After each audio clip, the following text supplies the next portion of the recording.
What, in your opinion and your coaching team's opinion, what does success look like between sort of now, Irish, Bath, Worcester? What does success look at the end of that?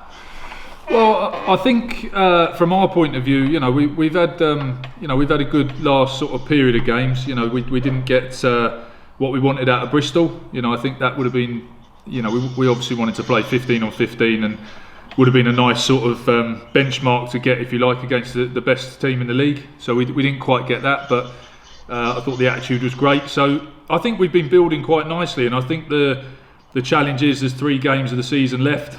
And it's really, how well can we play? How consistent can we be? And we've got a lot of the hard work we've done in the last sort of 10 months.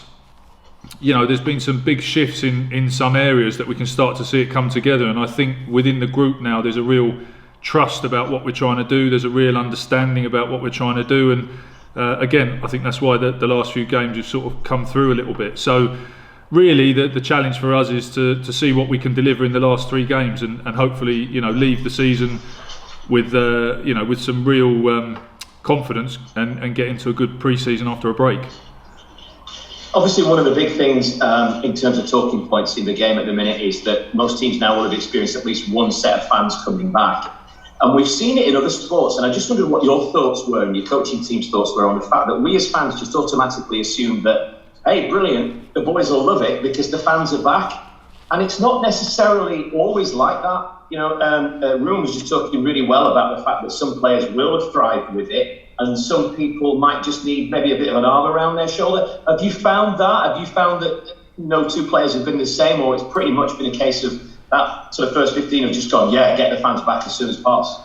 Yeah, I think most people for sure are excited about having the fans back. I thought the game on Monday, it really was loud. You could really feel the impact of it, particularly in the warm-up. I think for me, that's the biggest part, is noticeable when the crowds haven't been here. And it was a noticeable part to have crowds back in last week was just when you're warming up. It's a real sort of buzz and gets you quite excited. But yeah, it was definitely a little bit of a shock to the system, I would say, on Monday. When people cheering when you're running out, or the Bristol fans obviously cheering for Bristol.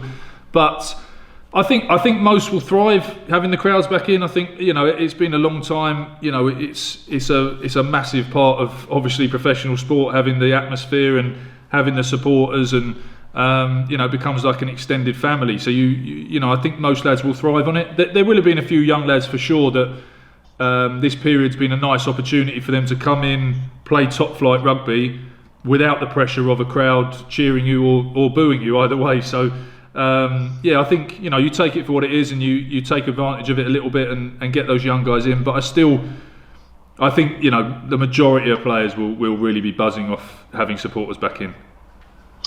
And just finally from me, George, do you almost feel a little bit regretful that we're into that final push, because there's a momentum building with the squad now? The changes that you've talked about are beginning to bed and beginning to plant a little bit now. Do you almost sort of wish that actually there were maybe 6 or 7 games left, not just 3, and then call it quits? And do you see what I mean? Yeah, I think I always knew the systems and the processes and those sort of things would take time. We're nowhere near being the finished article, so we know we've just sort of scratched the surface, but there definitely is that understanding across the board, if you like. I think there's probably 50% picked it up pretty quick, and it's sort of built nicely. Yeah, you'd love to be rolling into the playoffs, wouldn't you, and have the potential of a few more games and that sort of thing. But equally, it is what it is. We've got a number on it, so we know exactly how much we've got to play. And I think that probably gives us a nice focus point to say, let's have 3 good weeks, 3 training weeks. Let's keep building this till the end. We know, like I say, we've got a long way to go as a team, but let's make sure these last 3 weeks are proper building blocks and not getting the season done just to get on with next year. That's certainly not the attitude.